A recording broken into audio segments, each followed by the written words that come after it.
Ang kinaloloka ko sa latest chika na ito, may third party daw. On whose part? On Sarah's part. Ang taray. Yes. At ang additional windang factor, sinasabi na ang third party di umano ni Sara Labati, babae.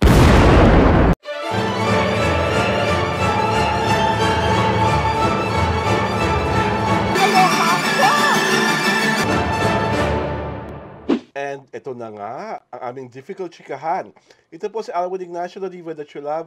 Kasama ko ang aking kumaring ultra maldita. Hi, this is Alex Brasas. Ito po ang The TT Show. Ang Tarayan na Talakayin Showbiz Edition.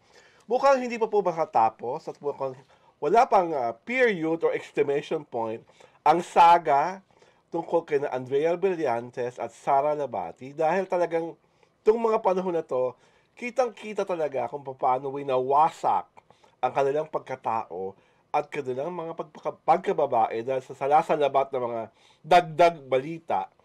Dagdag bawas actually.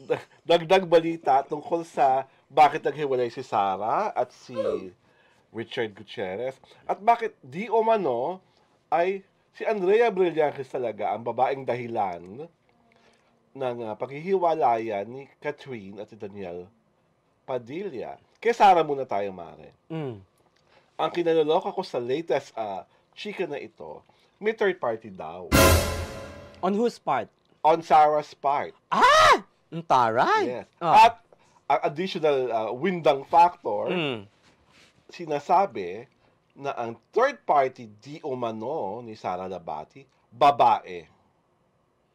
So, the insinuation and the allegations, babae ang partner ni Sara na ipinalit di umano kay Richard Gutierrez. At may mga humahamon pa nga kay Sara Labati na stop doing the silence is my best defense act. Harapin mo kami.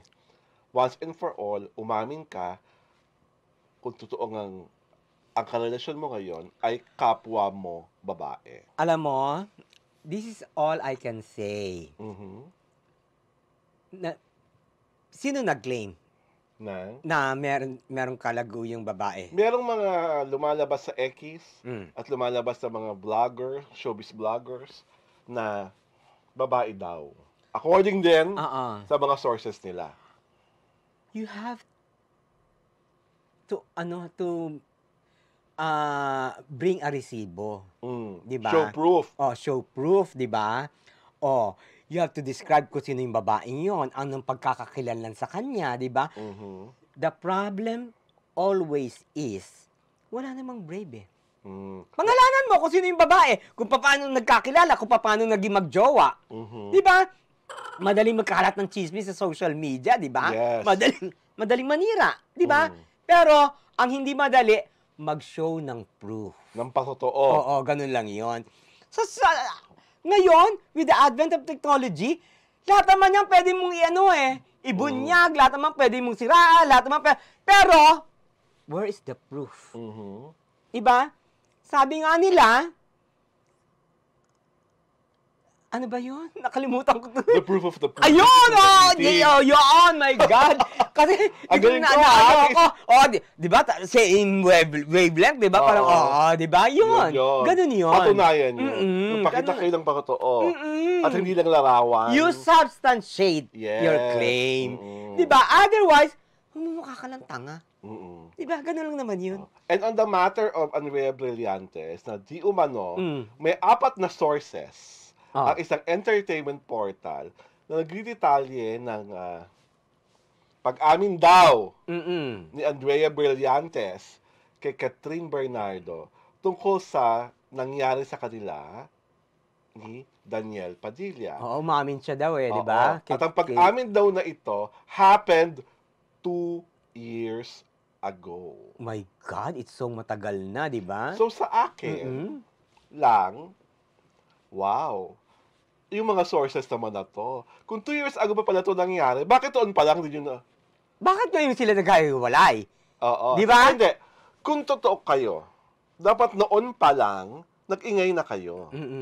Di ba? Hinabi nyo na. Again, sabi nga ni Kumaring Ultra Maldita, ilabas nyo.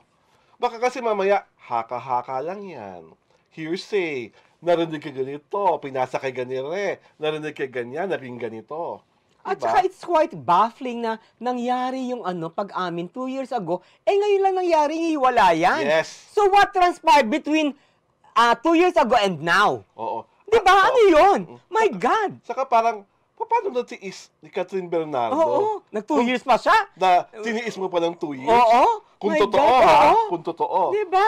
Kasi, if we are going to believe the very well-written breakup post of Catherine, alam mong buo ang pagkatao niya, buo ang pagkababae niya, buo ang values niya. If that happened 2 years ago pa lang, break na sila. Hindi niya siyang magtitiis. Parang it doesn't make sense. Sorry ha. Walang pero- lohika. Oo, di ba? Parang it's bereft of logic, it's bereft of, tawag dito, consistency, it's bereft of normalcy. Yes. Di ba? At doon sa mga taong buong-buo ang pananalig na si Andrea Brillantes nga ang dahilan kung bakit nasira ang relasyon ni Daniel at Catherine, asan po ulit talaga yung hawak niyong pruweba?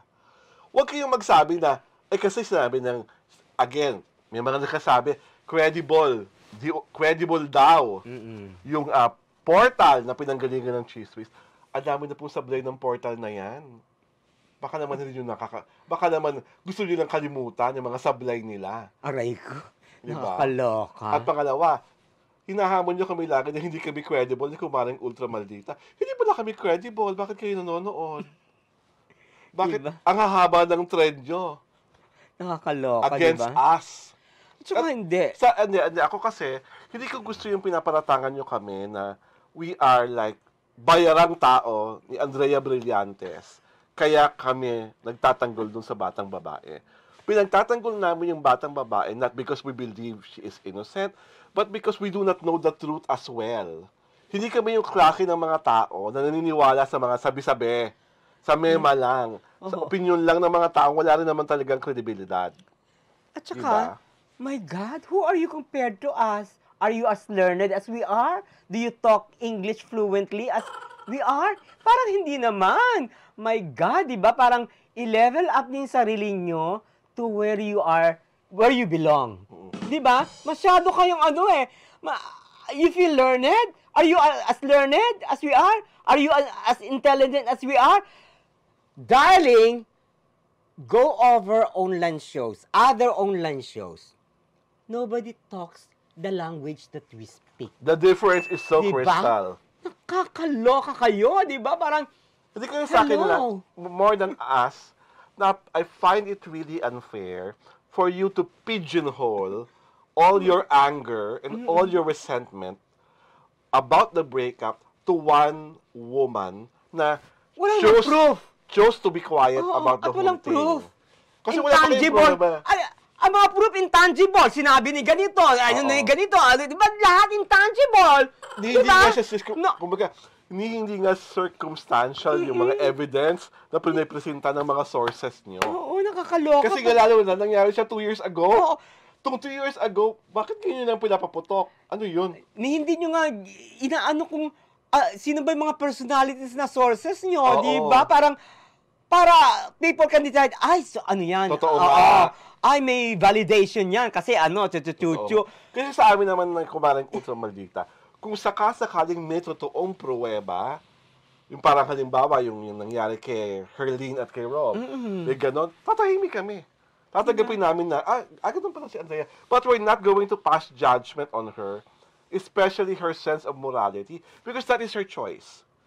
Huwag tayong magmalinis, huwag tayong umarke na parang busilak tayong lahat. Baka mamaya pag ibinato niyo ako ng bato, mas malaking bato ibato ko sa inyo. Kakaloka, di ba? Diba? Parang, nakakaloka yung mga yan. Parang, to set the record straight, hindi po kami kilala ni Andrea. Yes. She doesn't know us from Adam. Di ba? Or Eve. Parang, di ba? Parang, So, yung ano nyo, yung ano nyo, Yung assumption nyo, yung It's not even valid. It's not even logic. It's not Diba? even logical. Saka, the reason why we like her is because she's like, hindi siya nakakulong dun sa mga templates ng network niya. At saka, She's just being herself. And that for me is a very refreshing thing to see sa isang batang babae na enjoying her life, enjoying her popularity, and being able to support her family that well. Kakaloka, diba? So, tumahimik na po tayong lahat kung wala naman talaga tayong hawak na totoong pruweba o ebidensya against Sara Nabati and against Andrea Brillantes. Saka anytime na may lapse ng timeline na ganun katagal, that is screaming so much na, uy, teka, bago ko yan tanggapin ng hook, line, and sinker, mag-subscribe lang po kayo muna sa aming YouTube channel. At i-follow kami sa Diario Tirada at Daily Tribune Facebook page para hindi kayo maeskupan at para makarinig kayo ng itong masasadin ng usapan tungkol sa mga showbiz issues. Ito po si Alwin Ignacio, the diva that you love. Kasama ko ang aking kumaring ultra maldita. Hi, this is Alex Brosas. Ito po ang The TT Show, ang taray ng talakayan showbiz edition.